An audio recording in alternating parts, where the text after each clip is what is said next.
여러분들의 삶이 하나님의 사랑으로 가득하기를 주님의 이름으로 축복합니다. 이 시간 주님의 그 이름 앞에, 주님의 그 놀라우신 영광 앞에 찬양함으로 나아가기를 원하는데요, 정말 있는 그 자리에서 우리의 모든 마음을 담아서 주님께 감사로 또 기쁨으로 찬양을 드리며 나아갔으면 좋겠습니다. 우리 이 시간 다 같이 주님을 맞이하며 찬양을 하며 나아갈 때 우리가 할 수 있는 모든 힘을 다해서 같이 나아갑시다.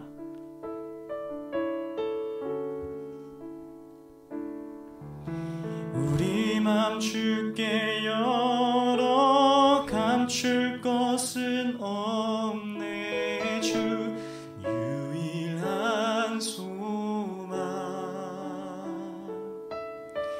홀로 거룩하고 존귀하신 주의 불 내려주소서.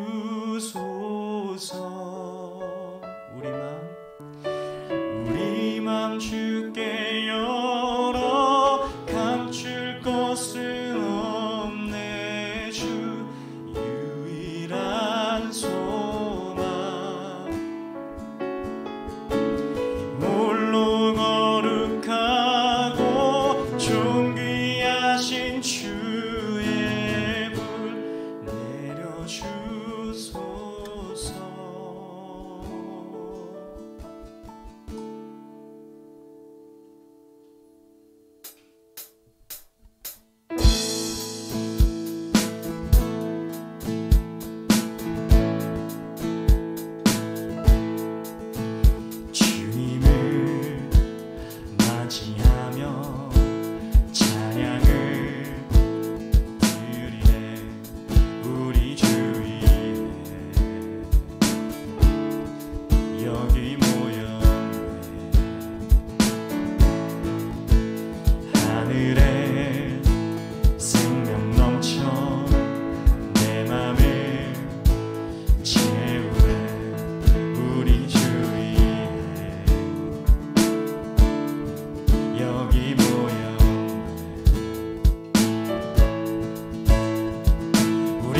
주께 열어 감출 것은 없네. 주 유일한 소망, 홀로 거룩하고 존귀하신 주의 불 내려주소서. 소리쳐 찬양하네. 주 이름 선포해. 우리 주 위에 여기 모였네. 주 말씀 능력 있고 죽은 자 살리네. 우리 주 위에 여기 모였네. 우리 맘 주께 주께 열어 감출 것은 없네. 주 유일한 소망, 홀로 거룩하고 존귀하신 주의 불 내려주소서. 우리 맘 주께 열어 감출 것은 없네. 주 유일한 소망,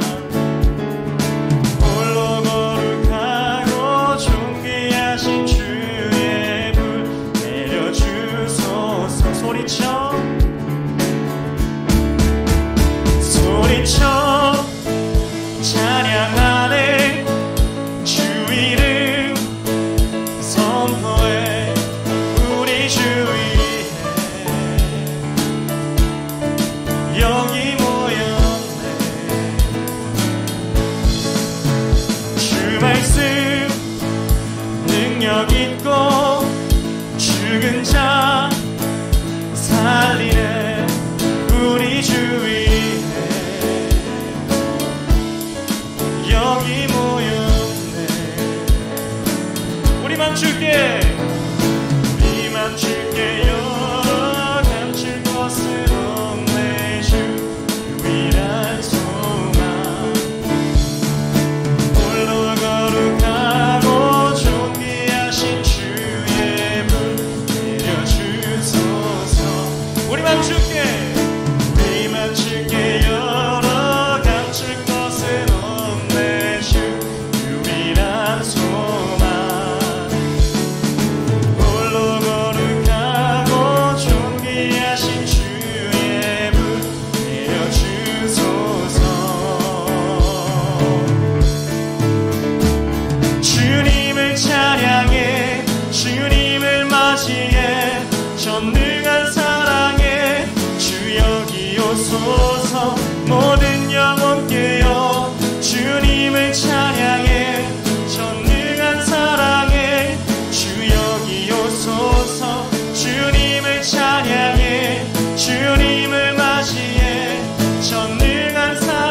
유일한 소망 홀로 거룩하고 존귀하신 주의 불 내려주소서.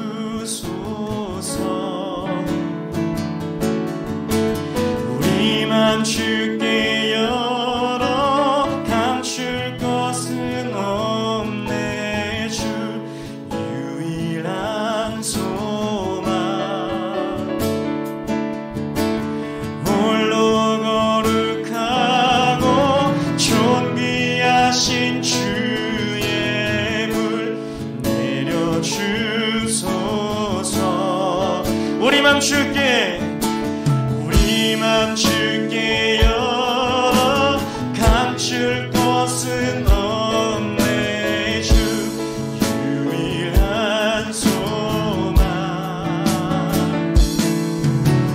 홀로 거룩하고 존귀하신 주의 불 내려주소서.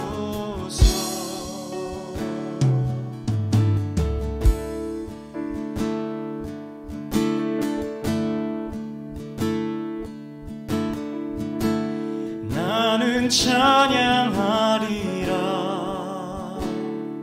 주님 그 이름 찬양. 예수 크신 주 이름 나 찬양하리라.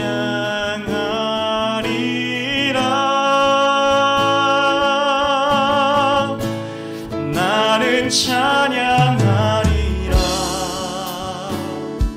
주님 그 이름 찬양.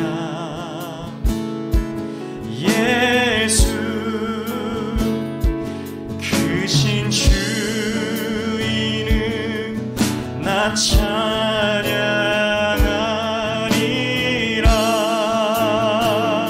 나는 찬양하리라. 나는 찬양하리라 주님 그 이름 찬양.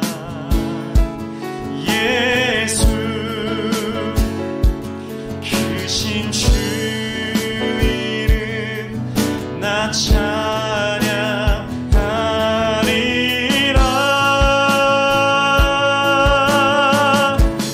나는 찬양하리라 주님 그 이름 찬양. 예수 크신 주 이름 나 찬양하리라.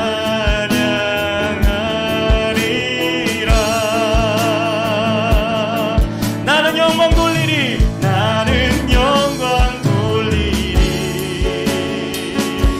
주님 영광의 이름. 예수 크신 주 이름 나 찬양하리라.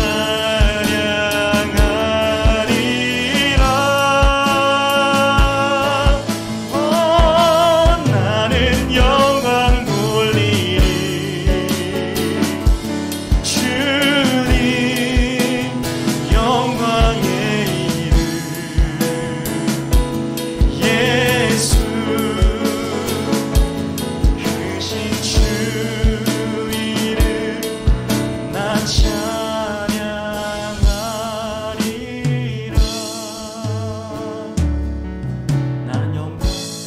나는 영광 돌리리 주님 영광의 이름. 예수 크신 주 이름 나 찬양하리라.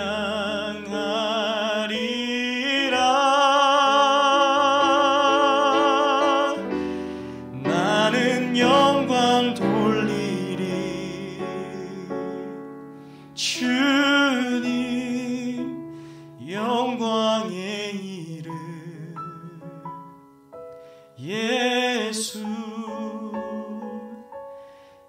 크신 주 이름 나 찬양하리라.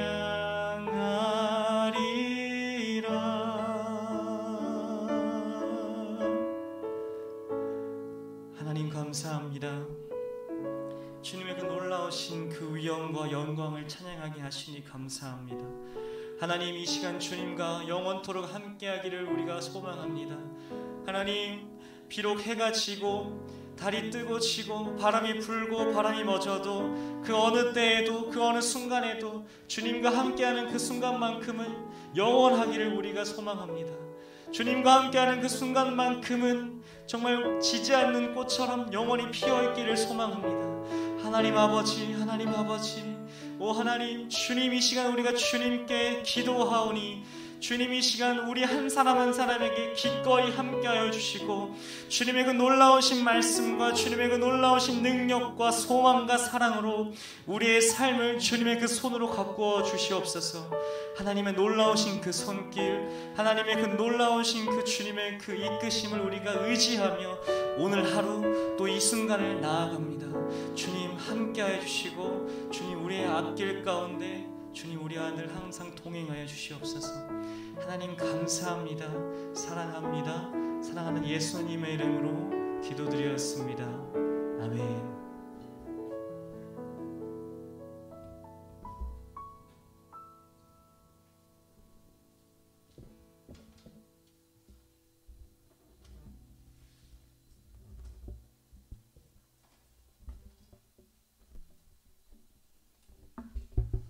주신 하나님 말씀 함께 나눠보도록 하겠습니다.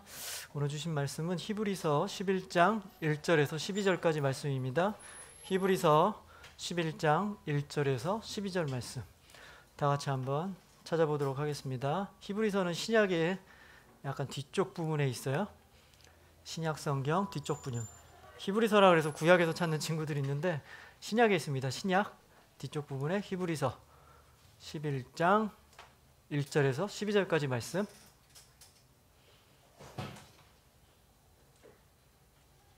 자, 성경책 없는 친구들은 핸드폰 어플로 찾아도 괜찮아요. 우리는 계속해서 한 목소리로 읽을 거니까 다들 찾길 바랍니다. 다 찾았나요? 자막이 없으니까.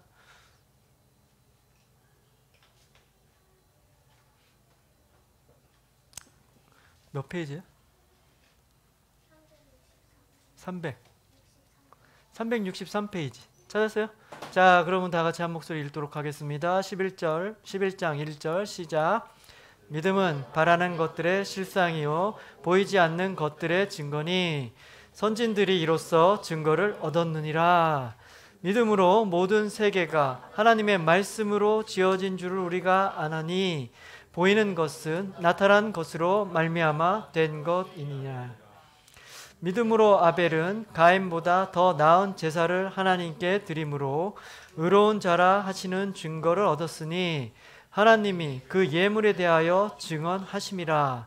그가 죽었으나 그 믿음으로써 지금도 말하느니라. 믿음으로 에녹은 죽음을 보지 않고 옮겨졌으니 하나님이 그를 옮기심으로 다시 보이지 아니하였느니라. 그는 옮겨지기 전에 하나님을 기쁘시게 하는 자라 하는 증거를 받았느니라. 믿음이 없이는 하나님을 기쁘시게 하지 못하나니 하나님께 나아가는 자는 반드시 그가 계신 것과 또 그가 자기를 찾는 자들에게 상 주시는 이심을 믿어야 할지니라. 믿음으로 노아는 아직 보이지 않는 일에 경고하심을 받아 경외함으로 방주를 준비하여 그 집을 구원하였으니 이로 말미암아 세상을 정죄하고 믿음을 따르는 의의 상속자가 되었느니라. 믿음으로 아브라함은 부르심을 받았을 때에 순종하여 장래의 유업으로 받을 땅에 나아갈새 갈 바를 알지 못하고 나아갔으며 믿음으로 그가 이방의 땅에 있는 것 같이 약속의 땅에 거류할 약속을 유업으로 함께 받은 이삭 및 야곱과 더불어 장막에 거하였으니 이는 그가 하나님이 계획하시고 지으실 터가 있는 성을 바랐음이라. 믿음으로 사라 자신도 나이가 많아 단산하였으나 잉태할 수 있는 힘을 얻었으니 이는 약속하신 이를 미쁘신 줄 알았음이라.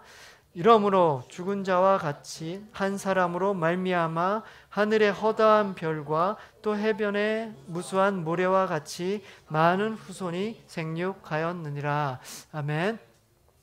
자, 우리 10월 한 달 동안은 사도들의 편지, 사도들이 쓴 편지를 통해서 하나님이 주신 말씀을 함께 나누려고 하고 있습니다. 자, 여러분 신약성경을 쫙 펼치면 신약성경에 제일 먼저 나오는 게 어떤 거죠? 무슨 서가 나오죠? 마태복음이 나오죠. 마태복음 나온 다음에 마가복음, 누가복음, 요한복음 이렇게 복음서들이 나와요. 복음서가 뭐죠? 예수님이 어떤 일을 하셨고 예수님은 누구시고 예수님이 전하신 복음은 무엇인가 뭐 이 얘기를 하는 게 다 복음서. 마태, 마가, 누가, 요한복음이에요. 그리고 나서 그 복음서가 끝나고 나면 뭐가 나오죠? 예수님이 전해주신 그 복음이 그 지역 예루살렘과 유다에만 머물러 있는 게 아니라 사마리아와 땅끝까지 쫙 펼쳐져 가는 얘기가 나와요. 그 책이 무슨 책일까요? 다 지금 대답하고 있죠? 마스크 때문에 내가 못 보는 거 맞죠? 사도행전이죠. 그렇죠? 사도행전이 끝나고 나면 이제 그 쫙 펴진 복음 때문에 펼쳐진 복음 때문에 각 지역에 이제 교회가 생겨나게 됐어요. 그 교회들을 향해서 예수님의 제자들, 사도들이 이제 편지를 써요. 그 편지가 바로 다음번에 계속 나오고 있는 이제 편지들이죠. 서신서가 등장을 하는 거죠. 갑자기 서신서라는 말이 생각이 안 나가지고 편지가 그 서신서예요. 서신서, 편지들이 등장을 해요. 우리가 제일 잘 아는 서신서, 바울이 쓴 서신서들이 많이 등장하죠. 로마 교회에 보낸 편지가 뭘까요? 로마서죠. 그리고 고린도 교회에 보낸 편지는 고린도서죠. 그렇죠. 그럼 갈라디아는? 갈라디아서는? 갈라디아 교회에 보낸 편지예요. 이렇게 쫙 이제 바울이 쓴 편지들이 나와요. 그러면 신약성경에 바울이 쓴 편지들만 있냐? 그렇진 않아요. 다른 사도들도 편지를 썼어요. 근데 바울이 쓴 편지의 양이 워낙 방대하기 때문에 다른 사도들이 쓴 편지를 우리가 상대적으로 잘 기억하지 못할 뿐이지 분명히 다른 사도들도 편지를 썼단 말이에요. 대표적으로 오늘 함께 읽은 지금 히브리서도 있고요. 베드로가 쓴 편지는 뭘까요? 베드로전서, 베드로후서 그렇겠죠. 그리고 야고보가 쓴 편지가 바로 야고보서. 그리고 요한이 쓴 편지가 요한일서, 요한이서, 요한삼서, 요한계시록. 바로 이렇게 편지로 쭉 이어진단 말이에요. 그 중에서도 오늘 10월 한 달 동안은 우리가 비교적 그동안 바울이 쓴 편지는 많이 다뤄봤죠. 에베소서, 갈라디아서, 로마서 우리는 많이 나눴잖아요. 근데 다른 사도들이 쓴 편지는 상대적으로 우리가 많이 나누지는 못한 것 같아요. 그래서 10월 한 달 동안은 그런 다른 사도들이 쓴 편지에 대해서 함께 이야기를 나누도록 하려고 합니다. 먼저 제목 읽고 한번 시작할게요. 10월의 주제는 사도들의 러브레터예요. 사도들이 이 편지를 쓴 것은 바로 러브레터예요. 사랑하는 마음을 담아서 그 교회가 잘 되기는 바라는 마음을 담아서 쓴 편지예요. 그러니까 러브레터죠. 여러분 러브레터가 뭔지 알죠? 여러분들 러브레터 써봤나요? 써보지는 않았나요? 그럼 받아봤나요? 받아보지 못했나요? 그래요. 러브레터가 뭐 우리가 써보고 받아보지 못했어도 그 느낌 알겠죠? 사도들이 바로 그 느낌으로 보낸 편지예요. 자, 사도들의 러브레터에 대해서 이야기를 10월 동안 나눌 겁니다. 함께 제목 읽겠습니다. 사도들의 러브레터 첫 번째 시간. 자, 믿음으로 사는 인생이라는 제목으로 오늘 이야기 함께 나누도록 해요. 먼저 오늘 함께 나눌 히브리서 이 책이에요. 히브리서의 근데 원래 제목은 뭐냐면 히브리인들에게라고 시작하는 편지예요. 히브리인들에게 보낸 편지예요. 그러니까 히브리인들은 누구예요? 유대 사람을 히브리인이라 그래요. 그러니까 전국 막 세계 각지로 이제 막 복음 따라 이제 펼쳐진 그 유대인들을 위해서 보낸 편지예요. 그럼 이 편지는 누가 썼냐? 편지 쓴 사람 이름이 아직까지 누군지 정확하게 밝혀지지가 않아요. 어떤 학자는 뭐 바울이 썼다고 하는 학자도 있고요. 어떤 학자는 바나바가 썼다고 하는 학자도 있어요. 바나바 여러분 기억하죠? 위로의 사람, 격려의 사람. 표정들이 그새 잊어버린 표정들인데 기억나야 돼요. 바나바 얼마 안 됐어요. 바나바가 썼다라는 사람도 있고 또 뭐 아볼로가 썼다 뭐 이런 사람도 있어요. 근데 누가 썼다고 정확하게 정의할 수는 없어요. 근데 뭐 그게 우리한테 이렇게 중요한 문제는 아니죠. 그건 우리가 해야 될 일이 아니고 뭐 신학자들이 밝혀내야 될 문제고 그리고 나중에 뭐 언젠가는 밝혀지겠죠. 그게 중요한 건 아니에요. 우리가 여기서 중요하게 생각해야 될 것은 바로 히브리서를 통해서 하나님이 우리에게 어떤 메시지를 주시냐 그게 중요한 거죠. 그렇겠죠. 그럼 하나님은 히브리서를 통해서 어떤 메시지를 주고 있을까요? 이 히브리서를 읽고 있는 그 당시 그 히브리 사람들 뿐만 아니라 지금 이 히브리서를 읽고 있는 우리들에게 하나님은 어떤 메시지를 주고 싶으셨을까요? 히브리서가 쓰여질 당시에는 뭐 초대교회들이 많이 생겨났어요. 초대 그 교회들 여러분 알죠? 그 교회가 생겨났는데 교회가 되게 힘들었어요. 왜 힘들었냐면 그 당시에는 로마 제국 시대잖아요. 로마에서 기독교를 박해했어요. 막 그래서 사람들을 죽였잖아요. 십자가에서 죽이기도 하고 막 잔인한 방법으로 여러 사람들을 죽였단 말이에요. 그런 박해가 있었어요. 힘들었겠죠. 그리고 또 한 가지 박해는 같은 유대인이라고 쳐도 예수님을 믿는 유대인이 있었고 예수님을 믿지 않은 유대인이 있었단 말이에요. 예수님을 믿지 않는 유대인이 대다수란 말이에요. 하나님은 알고 있지만 예수님을 인정하지 않는 유대인들. 이 유대인들이 예수님을 믿는 유대인들을 막 괴롭힌단 말이에요. 그런 괴롭힘 때문에 매우 힘들었다고요. 그리고 또 그 밖에도 여러 가지 뭐 이단적인 생각들, 뭐 영지주의라든지 뭐 그런 생각들이 막 널리 펼쳐 나갔어요. 그래서 그런 이단적인 생각들 때문에 막 혼란기를 겪고 있었던 시대란 말이에요. 초대교회는 이런 여러 가지 어려움들이 있었단 말이에요. 바로 그럴 때 이 히브리서 저자는 누군지 알지 못하지만 러브레터를 보내는 거예요. 괜찮다. 니네들이 지금 믿고 있는 거, 너네들이 지금 가고 있는 길, 그리고 너네들이 믿는 예수님, 그게 바로 진짜야. 너희들 제대로 잘 가고 있는 거야. 잘해, 힘내, 어렵지만 좀 참아. 뭐 이렇게 격려와 위로를 담은 또 사랑을 담은 편지가 바로 히브리서라는 거예요. 그리고 히브리서는 믿음을 강조해요. 그게 무슨 얘기냐면 지금 막 로마가 너무 박해를 해요. 막 죽을 것 같잖아요. 막 내가 죽임을 당할 수도 있어요. 예수님을 믿으면. 그럼 어때요? 내 마음이 막 흔들릴 거 아니에요. 믿지 말까? 이런 생각이 들 수도 있잖아요. 괜히 믿다가 죽으면 어떡해? 뭐 이런 생각. 그리고 유대인들이 막 괴롭힌단 말이에요. 예수님이 무슨 예수님? 예수님은 없어. 그런 사람은 아니야. 라고 얘기하니까 흔들린단 말이에요. 그동안 자기가 그런 생각을 갖고 살았는데 이제 갑자기 변했잖아요. 근데 그게 확고하게 서 있지 않으면 흔들린단 말이에요. 그래서 그 믿음에서 떠나는 사람들이 생기기 시작한단 말이에요. 그렇기 때문에 너희들이 믿고 있는 믿음, 그 믿음이 진짜라라고 믿음을 계속 강조하고 있는 거죠. 근데 여러분 한번 생각을 해봐요. 여기서 지금 믿음을 계속 강조하고 있다 그러잖아요. 그럼 여러분들 믿음이 무엇일까요? 믿음이란 이라고 제가 여러분에게 물어보면 여러분들은 뭐라고 대답하시겠어요? 대답하기 어렵죠. 그래서 한번 네이버에 검색해봤어요. 믿음. 그때 이제 국어사전이 나오죠. 국어사전에서 뭐라 그러냐면 어떤 사실이나 어떤 존재를 신뢰하는 믿는 마음이 믿음이래요. 어떤 존재나 어떤 사실을.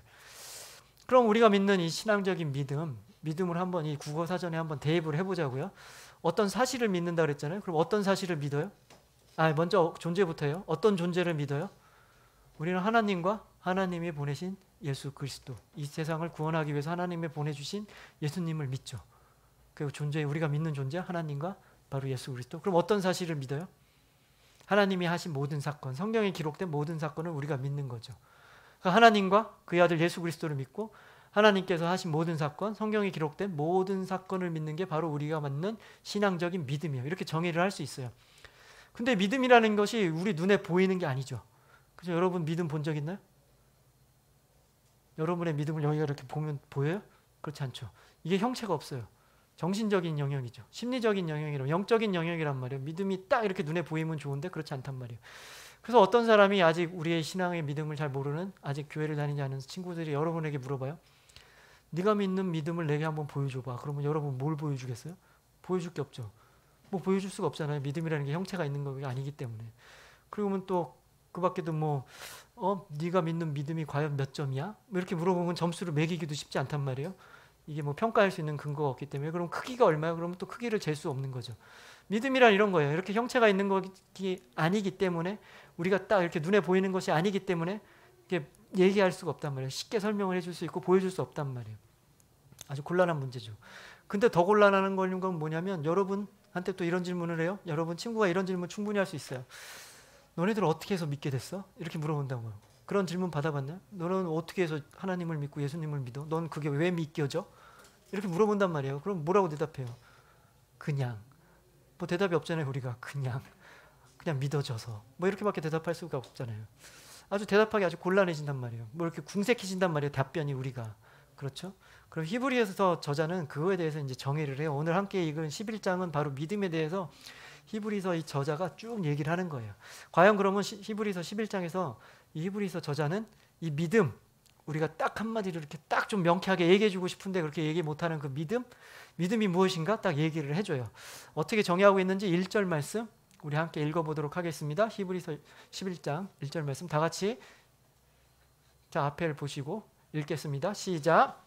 믿음은 바라는 것의 실상이요 보이지 않는 것의 증거니. 자, 믿음은 이거래요. 이해가 되죠? 이제 여러분들 믿음이 뭐야? 그러면 딱 대답할 수 있는 수준이 됐겠죠? 라고 얘기하면 당황스럽죠? 이게 무슨 말이야 싶죠? 지금 이거 읽었는데 믿음이 이거라고 성경에서 얘기하는데 오히려 이 말조차가 더 어렵죠? 아까 믿음보다. 그렇죠. 그래서 좀 더 쉬운 번역을 찾아봤어요. 그래서 공동번역이라는 성경책이 있어요. 공동으로 번역했던 책이에요. 거긴 뭐라고 되어 있는지 한번 또 자막을 통해서 우리 읽어보도록 하겠습니다. 공동번역에서는 뭐라고 하는지 시작. 믿음은 우리가 바라는 것들을 보증해 주고 볼 수 없는 것들을 확증해 줍니다. 믿음은 우리가 바라는 것을 보여준대요. 보증해 준대요. 그리고 볼 수 없지만 그것을 확정해 주는 거예요. 좀 이제 명확해졌죠? 좀 이해가 돼요? 조금씩 다가가요? 그래도 아직도 좀 모르겠죠? 그럼 더 쉬운 거 한번 찾아볼게요. 더 쉬운 성경이라고 쉬운 버전이라고 있어요. 또 성경 되게 쉬워요. 자, 그럼 쉬운 성경을 한번 볼게요. 또 쉬운 성경 다 같이 한번 또 읽어보도록 하겠습니다. 시작.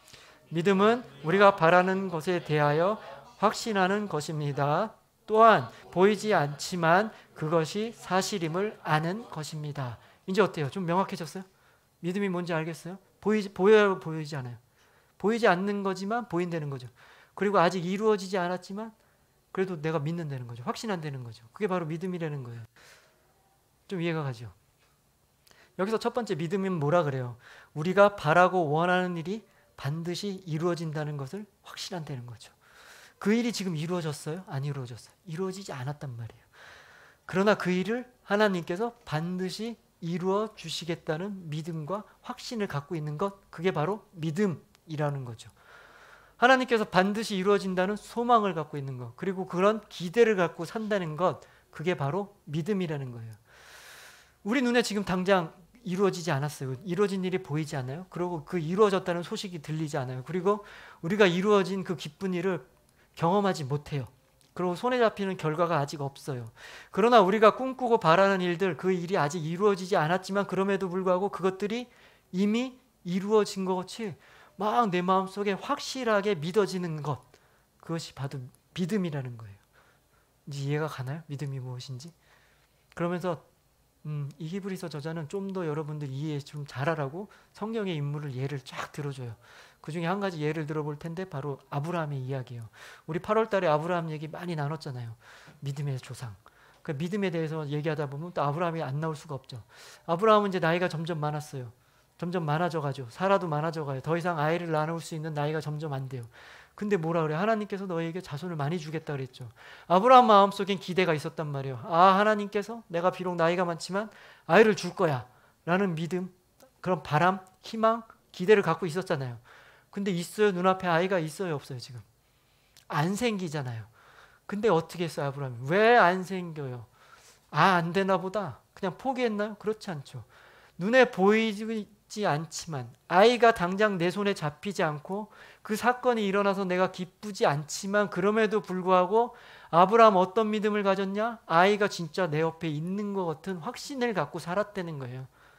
그것이 바로 믿음이라고 할 수 있는 거예요. 알겠어요? 믿음이 무엇인지? 바로 그런 믿음이라는 거예요. 그리고 두 번째로 뭐라 그래요? 믿음은 보이지 않는 것의 증거라 그러죠. 이건 무슨 얘기냐면 보이지 않아요. 보이지 않지만 우리는 그것을 사실이라고 알 수 있다는 거예요. 더 쉽게 예를 들어보면 여러분 겨울에 이렇게 자려고 누웠는데 막 이렇게 눈이 오는 거 기억나요? 눈이 밤새도록 펑펑 왔어요. 그 아침에 일찍 눈을 깨면 뭐가 하고 싶어요? 막 눈 온 거 보고 싶죠. 그러고 눈에 탁 나갔더니 온 세상이 다 하얗잖아요. 기분 좋죠. 그러면 무슨 생각이 들어요? 전사님은 그런 생각 들었는데 여러분도 들었을 거예요. 내가 제일 먼저 뛰어나가서 내가 제일 먼저 밟아봐야지 라는 생각을 하죠. 그런 생각 들어봤죠. 그래서 막 뛰어나가요. 그럼 무슨 일이 있어요? 이미 누가 많이 밟았죠. 나보다 먼저 밟고 간 사람이 있죠. 약간 실망스럽잖아요. 그렇죠? 그런 경험 해봤어요? 심지어 누가 벌써 눈사람까지 만들어 놓은 거? 내가 제일 먼저 밟고 싶었는데 그런 경험이 있잖아요. 그럼 한번 생각을 해보자고요. 누가 밟았단 말이에요? 봤어요? 누가 밟은 거? 못 봤죠. 근데 우리는 알잖아요. 누가 밟은 거 모르지만 이미 누가 지나갔다는 걸 우리는 알잖아요. 믿음이란 바로 그런 거예요. 그 사건이 우리 눈앞에 지금 막 펼쳐지지 않아요. 그 사건이 우리가 막 볼 수 있을 정도로 지금 일어나지 않아요? 그럼에도 불구하고 그 사건은 진짜 일어난 일이라고 하는 것을 우리가 믿게 되는 것, 그것이 바로 믿음이라는 거예요. 알겠어요? 두 가지. 믿음은 지금 이렇게 설명을 하는 거예요. 내가 바라는 것, 내가 원하는 것, 지금 일어나지 않았지만 그래도 일어난 것 같이 내가 확신하고 살 수 있는 게 그게 바로 믿음이고, 그 사건 내가 보지 못했지만 그 사건이 일어났구나, 그게 바로 진실이구나라는 것을 내가 보지 못했지만 내가 믿을 수 있는 것, 내 마음속에 확증이 생기는 것, 그것이 바로 믿음이라는 거예요. 믿음에 대해서 여러분 알겠어요? 이해가 되나요 이제? 그래요. 그러면 또 한 가지 질문이 있어요. 믿음 알겠어요. 그래 그 믿음이야. 근데 문제는 그런 믿음 어떻게 생겨? 그런 믿음이 어떻게 생겨? 라고 질문을 또 할 거 아니에요. 이런 질문이 생길 수밖에 없어요. 믿음이라는 거 알겠는데 그런 믿음이 생기려면 어떻게 해야 돼? 막 그래요. 교회에 오면 계속 믿음 그러잖아요. 엄마도 믿음에 대해서 얘기하고 믿음이 있어야 된다, 믿음이 좋아야 된다 이런 얘기 하잖아요. 그럼 과연 어떻게 해야 돼? 믿음이 생기고 믿음이 좋아지는 건지, 믿음이 더 단단해지는 건지 궁금해진단 말이에요.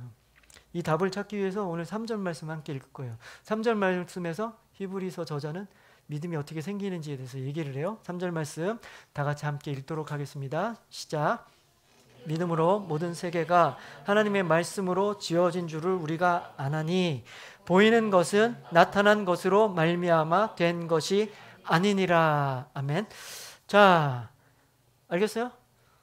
이렇게 해서 믿음이 생겨요? 라고 얘기하면 또 여러분 당황스럽죠? 이것도 무슨 얘기야 도대체, 왜 이렇게 어려워? 라고 생각하잖아요. 그렇기 때문에 전도사님이 지금 얘기를 해주잖아요. 자, 한 가지 여러분에게 또 질문하겠어요. 여러분들 이 세상을 누가 만드셨나요? 그렇죠. 여러분 봤어요? 하나님 만들 때 여러분 옆에 있었어요? 하나님이 해를 만들 때 여러분들 옆에서 보고 있었어요? 그렇지 않죠. 달을 만들 때 똑같죠. 우리 보지 못했단 말이에요. 근데 어떻게 믿어져요? 이상하죠. 우리는 분명히 우리 눈으로 하나님이 만드신 사건, 하나님이 만드시는 걸 보지 못했지만 이 세상을 하나님이 만드셨다는 사실을 우리가 믿고 있어요. 그렇죠. 희한하죠. 어떻게 믿어요? 그 근거가 뭐예요? 그냥 믿어졌어요? 그렇지 않죠. 창세기 1장 1절에 뭐라 그래요? 태초에 하나님께서 태초에 뭐 되었어요? 태초에 하나님께서 천지를 창조하시니라. 이 말씀의 근거에서 우리가 믿게 되는 거예요. 태초에 하나님께서 천지를 창조하셨다라고 성경 말씀에 되어 있기 때문에 우리가 믿게 되는 거예요. 그 성경 말씀이 그냥 일반 사람들이 보면 그냥 글자예요. 그냥 문자란 말이에요. 그냥 텍스트에 불과한 거예요. 그래 그 사람들은 그걸 읽어봐야 믿어지지 않죠. 그러나 우리 하나님을 믿는 사람들, 하나님의 은혜로 그 문자가 그냥 글씨로 남아있지 않단 말이에요. 하나님이 태초에 천지를 창조하셨다라고 써있는 이 말이 하나님의 은혜로 우리 마음속에 쏙 들어오기 때문에 우리가 믿어지는 거예요. 우리가 그 사건 보지 못했지만 그 말씀 때문에, 말씀이 내 마음속에 들어왔기 때문에 우리는 믿게 되는 거죠. 세상 사람들은 절대 믿을 수가 없어요. 왜냐하면 경험해보지 못했고 눈으로 보지 못했기 때문에 사람들은 믿지 못한단 말이에요.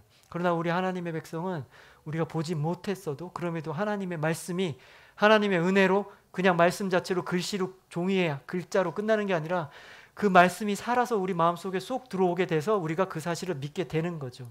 그러니까 믿음이라는 것은 우리가 억지로 막 성경을 읽고 내가 믿어야지 내가 믿음이 좀 생겨야지 라고 해서 생기는 것일까요? 생겨지는 게 아니에요. 믿음이라는 것은 바로 하나님의 은혜로 하나님의 말씀이 우리 마음에 들어오는 거죠. 그러기 위해서는 어떻게 해야 돼요? 우리 삶이 하나님 말씀 가운데 있어야죠. 하나님 말씀 가운데 있다는 건 뭐죠? 하나님 말씀을 듣고 하나님 말씀을 읽고 거기서 멈추는 게 아니라 하나님 말씀대로 막 살려고 할 때 그때 하나님의 은혜로 하나님 말씀이 저절로 우리 마음속에 들어와서 우리가 더 믿게 되는 거고 점점 더 우리의 믿음이 자라나게 되는 거예요. 그렇게 자라남으로써 지금 우리가 보지 못한 모든 것들 그것이 다 믿어진다는 거죠. 그래서 제일 마지막 지금 뭐라 그랬냐면 여러분들 우리가 보고 있는 것이 다가 아니다라고 얘기를 하는 거예요. 무슨 얘기인지 알겠어요? 그렇기 때문에 여러분, 저는 여러분 먼저 여러분에게 축복하고 싶은 것은 여러분 하나님 말씀 가운데 좀 있길 바랍니다. 하나님 말씀 가운데 있다는 게 뭔지 알았죠? 하나님 말씀을 듣고 하나님 말씀 읽고 하나님 말씀 따라 사는 삶, 그런 삶을 좀 살기 바래요.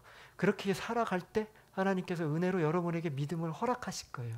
그런 믿음을 강구하고 그런 믿음이 더욱더 자라나는 여러분 인생 되시기를 주님의 이름으로 축복합니다. 아멘? 아멘? 아멘. 자, 그러면 또 한 가지 질문이 있어요. 이렇게 우리가 믿음이 생겼어요. 하나님 말씀 우리 잘 읽잖아요. 그 말씀대로 살려고 노력하잖아요. 그 믿음이 생겨났단 말이에요. 믿음이 생겼어요. 막 그러면 아까 막 우리가 바라는 거 다 이루어지지 않아도 막 확신이 생긴다 그랬잖아요. 그럼 막 믿음이 생겨서 우리가 막 기도하잖아요, 여러분들.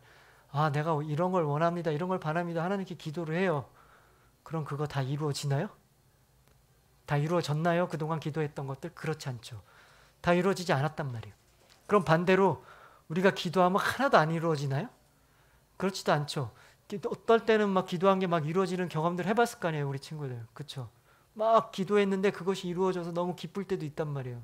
그러니까 무슨 얘기예요? 우리가 기도하고 바라는 것들, 우리의 믿음으로 기도했던 것들 이루어질 때도 있고 이루어지지 않을 때도 있단 말이에요. 그럼 생각해 봐야 돼요. 왜 안 이루어졌을까? 어떤 것은 이루어지고 어떤 것은 안 이루어졌을까? 그러니까 한번 생각을 해봐야 돼요. 왜 안 이루어졌는지. 어떤 것은 하나님이 기쁘신가? 어떤 것이 하나님이 원하시는 믿음으로 기도한 것인가? 오늘 6절 말씀, 그 해답이 있어요. 6절 말씀 함께 읽어보도록 하겠습니다. 시작. 하나님을 기쁘시게 하지 못하나니 하나님께 나아가는 자는 반드시 그가 계신 것과 또한 그가 자기를 찾는 자들에게 상 주시는 이심을 믿어야 할지리라. 자, 6절은 자막은 밑에 그냥 띄워주세요. 그래서 자, 첫 번째 뭐라 그래요? 우리의 믿음은 하나님을 기뻐하시게 하는 믿음이어야 된다는 거예요. 그냥 내 욕심 채우는 믿음, 내가 그냥 바라는 거 있잖아요. 그냥 내 욕심을 채우고 내가 하고 싶은 대로 하고 싶어 하고 막 나를 좀 뽐내고 싶고 하고 내가 높아지려는 그런 믿음을 통한 기도 바라는 것들, 그건 안 된다는 거예요. 뭘 해야 돼요? 하나님이 기뻐하시는 믿음이 있어야 된다는 거죠.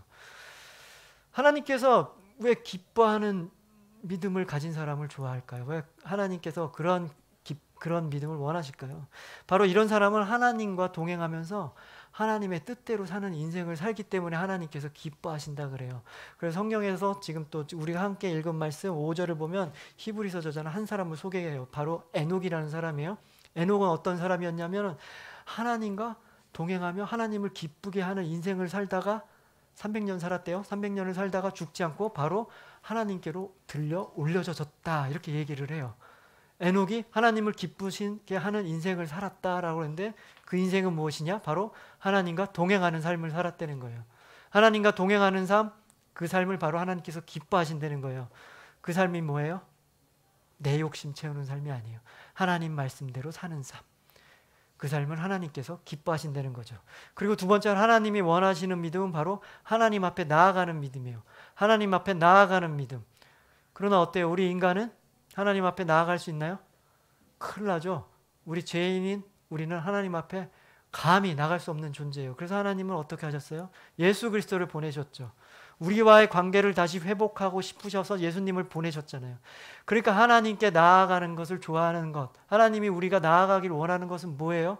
우리가 예수 그리스도를 믿고 예수 그리스도에서 십자가에서 흘리신 그 보혈을 믿는 그 믿음을 가지라는 거죠. 그 믿음이 있을 때 우리는 담대히 하나님 앞에 나아갈 수 있잖아요.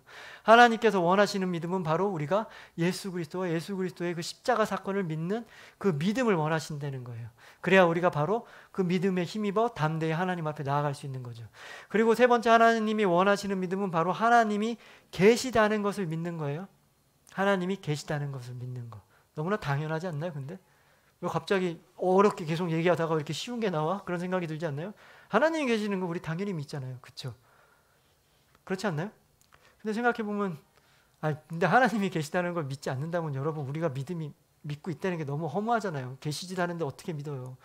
우리는 너무나 당연히 믿고 있잖아요. 근데 왜 이렇게 너무 당연한 것을 왜 여기다 써놨을까? 이렇게 생각을 해봤어요. 곰곰이 생각해 보니까 여기서 말하는 것은 하나님이 계시다는 것을 믿는다는 것은 그냥 당연히 하나님이 계시다는 것을 믿는 게 아니라 하나님이 계시되 어디 계시냐면 나의 삶 가운데 내 옆에 나의 인생 가운데 항상 계시다는 것을 믿는다는 얘기예요. 항상. 그러면 그런 인생 어떻게 돼요? 하나님이 여러분 옆에 항상 같이 계시다 그러면 내가 어떻게 살 것 같아요? 맘대로 살 수 있을까요? 엉뚱한 짓 할 수 있을까요? 하나님이 옆에 계속 계시는데? 그러지 못하겠죠. 하나님이 항상 계시다는 믿음은 바로 하나님이 옆에 계심을 내가 믿고 하나님이 옆에 계시기 때문에 나의 인생이 엉뚱한 곳으로 흐르지 않고 더욱더 하나님이 원하시는 경건한 삶을 살아가겠다는 바로 그 믿음을 얘기하는 거예요.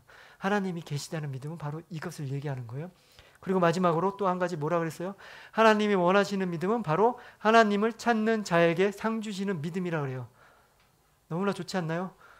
만약에 이게 없다 그러면 우리가 하나님을 찾고 하나님을 구하고 하나님께 기도하는 것, 만약 하나님이 상 주시지 않는다면, 하나님이 들어주시는 분이 아니라면 우리가 하는 행동 아무 의미가 없어지는 거잖아요. 아무리 기도하면 뭐예요? 하나님은 주실 생각이 없는데 애시당초. 그럼 이런 행동들의 의미가 없어지는 거잖아요. 마치 시계공 있잖아요. 시계를 만들어요. 시계를 다 만들고 나면 이 사람은 시계를 그냥 놔두죠. 알아서 시계가 잘 가니까. 하나님은 이런 분이 아니라는 거예요. 세상과 우리를 다 만들어 놓고 그냥 알아서 잘 살아. 난 몰라. 난 니네들 일에 상관 안 해. 라고 이렇게 내버려 두는 분이 아니라 하나님은 우리 삶 가운데 언제나 친밀히 함께하고 계시고 우리가 힘들고 어려울 때 위로해 주시고 우리가 가는 길을 방향을 인도해 주시고 또 그리고 나와의 형편과 나의 상황 다 아시는 분이라는 거예요. 그래서 항상 우리를 위로해 주시고 격려해 주고 힘 주시는 분이 바로 하나님이에요. 이런 하나님, 나의 인생 가운데 함께 하시는 분들, 나의 함께 하시는 분들, 나의 삶 가운데 항상 상 주시기를 원하는 이런 하나님, 바로 이런 하나님이 이런 믿음으로 살 때 하나님께서 기뻐하시는 거고 하나님은 바로 이런 믿음을 원하신다는 거죠. 여러분 바로 이런 하나님이 원하신 믿음으로 사는 인생 되기를 축복합니다. 어떤 믿음이에요? 하나님이 원하시는 믿음, 하나님을 기쁘시게 하는 믿음, 그리고 예수님을 힘입어 하나님 앞에 나아가는 믿음, 그리고 언제나 하나님이 살아계심을 믿고 하나님이 나의 인생 가운데 나의 삶 가운데 항상 함께 계시며 일하신다는 믿음, 바로 이런 믿음으로 살아가는 여러분 인생 되시기를 주님으로 축복합니다. 아멘. 자, 오늘 함께 나눈 히브리서 저자는 그 당시 상황이 어땠는지 말씀드렸죠. 여러 가지 박해로 힘든 상황 가운데 있었어요. 막 믿음을 떠나려는 사람이 있었고 막 믿음이 없어지려는 사람, 믿음이 흔들리는 사람, 막 이런 사람도 있었어요. 그 당시에. 근데 생각해보면 어때요? 요즘은? 요즘과 좀 비슷한 것 같지 않나요? 요즘 시대 그렇잖아요. 요즘 시대 과학이 너무 발전했죠. 그래서 우리가 예전 뭐 한 100년, 200년 전에는 아무것도 몰랐다는 것이 막 지금 우리가 눈으로 다 확인할 수 있잖아요.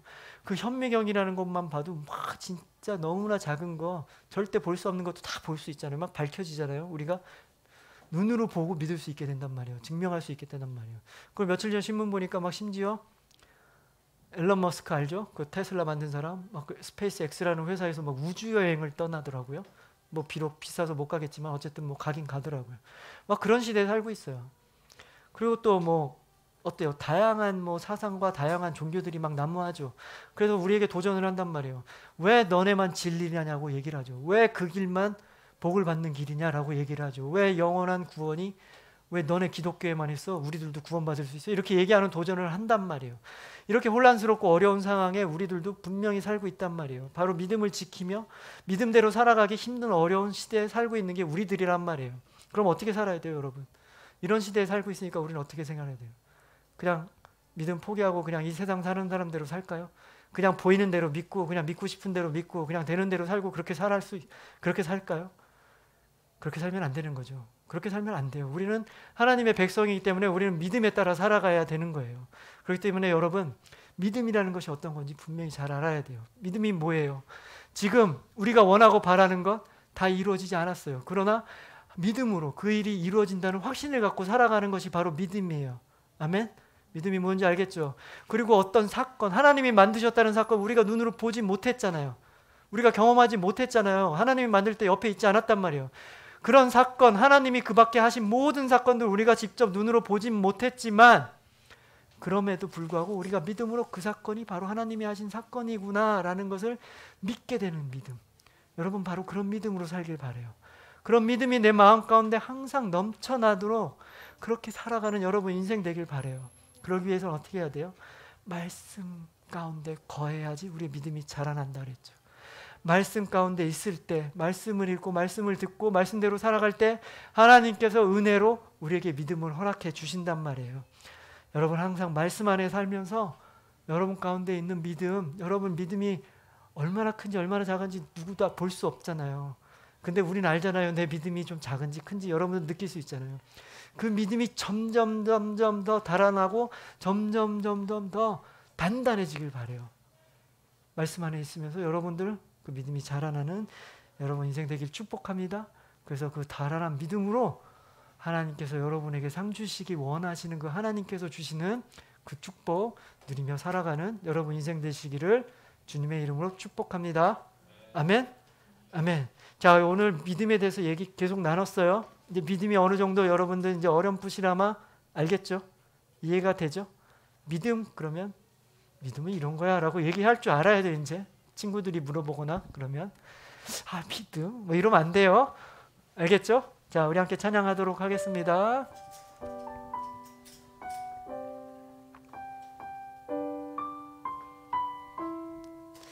자, 이곳에 임하신 찬양이에요. 다 같이 한 목소리로 찬양하겠습니다.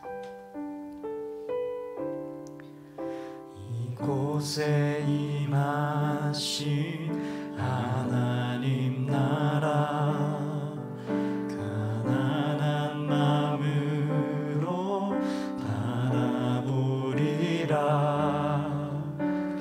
먼저 그 나라 그 뜻 구하며 나의 삶 드리리. 주님이 맡기신 하나님 나라 믿음의 눈으로 바라보리라. 하늘의 뜻이 이 땅 가운데 완성될 그날까지 믿음 다하여 그 위에 서리라. 하나님의 나라는 무너지지 않으리. 믿음 다하여 그 나라 세워가리라. 주님 곧 오실 때까지. 처음부터 한 번 더 찬양하겠습니다. 이곳에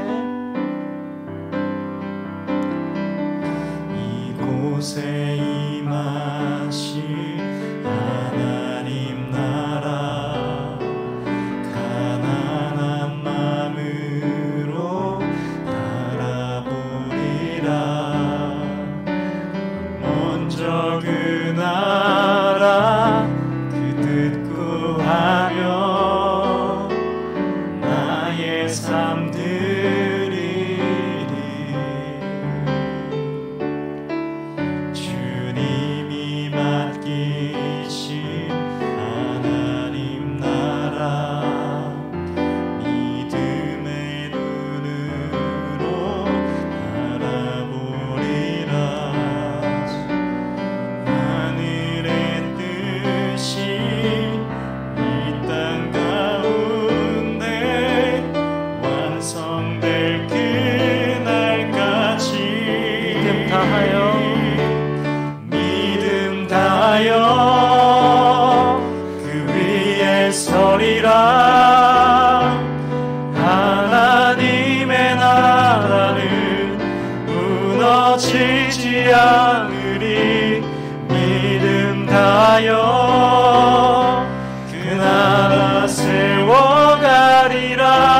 주님 곧 오실 때까지.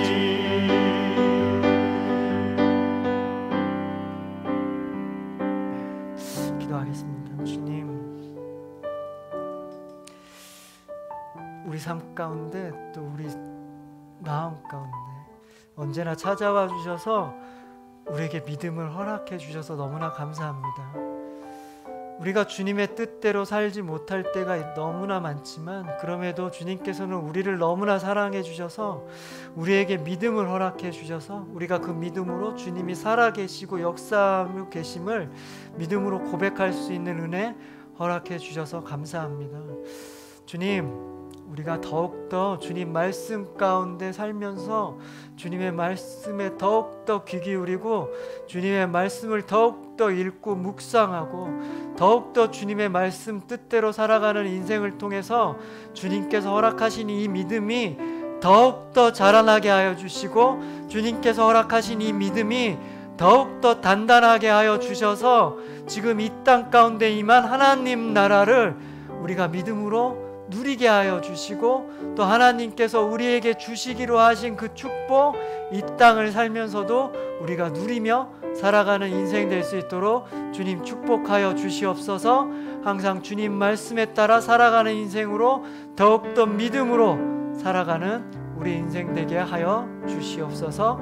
그렇게 하실 주님을 찬양하며 감사드리며 이 모든 말씀 우리 주 예수 그리스도 이름으로 기도합니다. 아멘. 아멘. 감사합니다 주님. 자, 광고 말씀 드릴 텐데요. 오늘 10시 반에 예배 드려서 여러분들 좀 일찍 시작해서 힘들 줄 알았는데 여러분들 또 이렇게 많이 참여해 주시고 또 온라인으로 많이 보고 있는 것 같은데요. 한 주 남았습니다. 다음 주까지도 10시 반, 한 주도 10시 반에 모이기로 하도록 하고요. 그 다음 주부터는 어떻게 될지 모르겠어요. 또 새로운 발표가 난다 그러니까요. 또 새로운 발표 나면 또 여러분 카톡으로 공지하겠습니다. 우리가 비록 이렇게 함께 모여서 예배드리기도 하고 또 떨어져서 예배드리기도 하지만 여러분 가운데 분명히 믿음이 있습니다. 그 믿음 더욱더 크게 잘 자라나도록 또 그리고 믿음이 더욱 단단해지도록 하나님 말씀 듣고 또 예배하고 그렇게 잘하는 여러분 되기 바랍니다. 자, 주기도문으로 예배 마치도록 하겠습니다. 시작. 하늘에 계신 우리 아버지여, 이름이 거룩히 여김을 받으시오며 나라가 임하시오며 뜻이 하늘에서 이루어진 것 같이 땅에서도 이루어지이다. 오늘 우리에게 일용할 양식을 주시옵고 우리가 우리에게 죄 지은 자를 사하여 준 것 같이 우리 죄를 사하여 주시옵고 우리를 시험에 들게 하지 마시옵고 다만 악에서 구하시옵소서. 나라와 권세와 영광이 아버지께 영원히 있사옵나이다. 아멘. 아멘. 다음 한 주도 믿음 가운데 승리하는 한 주 되기 바랍니다. 수고하셨습니다. 예배를 마쳤습니다.